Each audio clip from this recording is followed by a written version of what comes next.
Before the referendum, I gave a speech in this House saying that we had become a puppet parliament. All too often, great regulations came from the EU which we could do nothing about at all because they were directly acting. And in many other cases, even where we'd been outvoted or were not happy about a proposition, a directive instructed this House that it had to put through massive and complex legislation, whether it wished to or not. And we had a situation where the front benches of the main parties, alternating in government as they tended to do, went along with this, and the convention was that the opposition didn't really oppose because they knew that this Parliament was powerless, that the decision had been made elsewhere, whether the British people liked it or not. It even extended to tax matters where there are a number of VAT issues where we cannot change VAT in the way we would like, or there are a number of issues over corporation tax where we thought we had fairly levied money on companies where the EU decided otherwise and made us give it back. And many British people shared my concern, and that was why we all went out together and voted in large numbers to take back control. The British people wanted to trust their British Parliament again.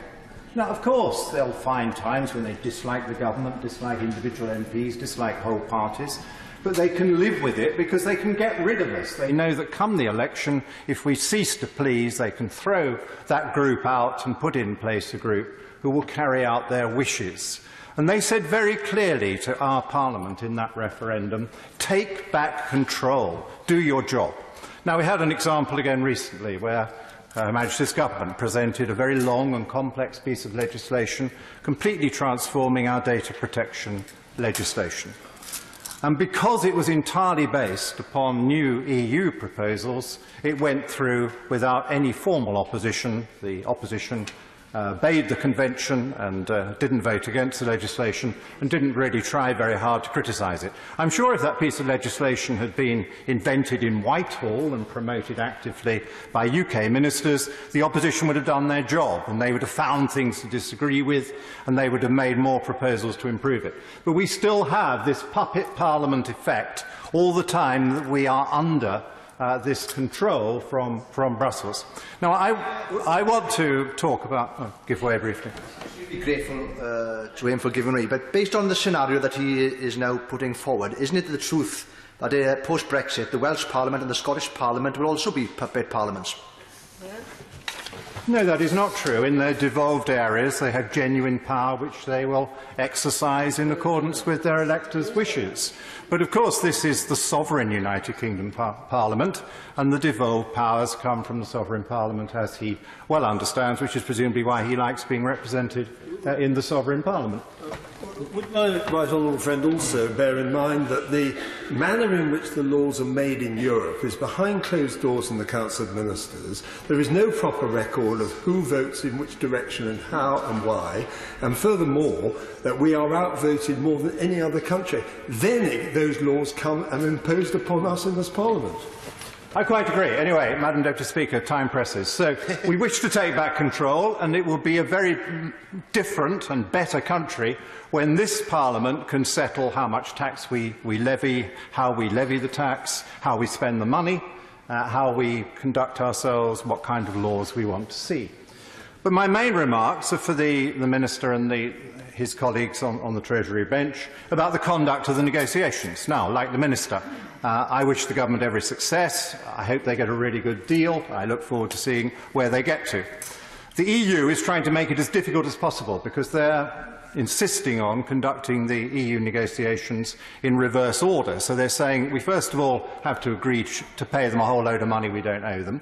Then they're saying we have to agree a long transition period which coincides with their further budget period so they can carry on levying all that money before getting on to what really matters, which is the future relationship. Will there be a comprehensive free trade agreement? What will it cover? Will it be better than just leaving under WTO terms? Now, in order to have a successful negotiating position, the government has rightly sketched out a couple of very important propositions. The first is nothing is agreed until everything is agreed. This is fundamental, and I would urge the Treasury bench to understand they must not sign any withdrawal agreement unless and until there is a comprehensive agreement which is credible and can be legally upstanding, because there is no point in paying money for nothing. There would only be any point in giving them all that money if there were a comprehensive agreement that the government and the country at large was proud of, and enough Leave voters agreed with as well as Remain voters. The second thing which the government has rightly said is that no deal is better than a bad deal. And that again is fundamental to the negotiation. Now, I've never made any bones about it. Before the referendum, I said I thought no deal was quite a likely outcome, and I thought it was a fine outcome. For me, no deal is a lot better than staying in the European Union. It gives us complete control over our money, and we can start spending that money on our priorities. It gives us complete control over our laws, and we can pass the laws and taxes we want. It gives us complete control over our borders, and we can have the migration policy of our choosing. It gives us complete right and freedom to negotiate a trade policy with the EU and anybody else. Of course, that depends on the goodwill of the other side as well, but I'd far rather be in that position than be part of a customs union where I have very little influence and whereas it is extremely restrictive against others. So there's an awful lot going for no deal. So the Minister and his colleagues must stick to the proposition that they only recommend a deal to this House if it is manifestly better than no deal. And they need to keep reminding the EU negotiators that no deal offers Britain most of what it wanted when it voted to take back control.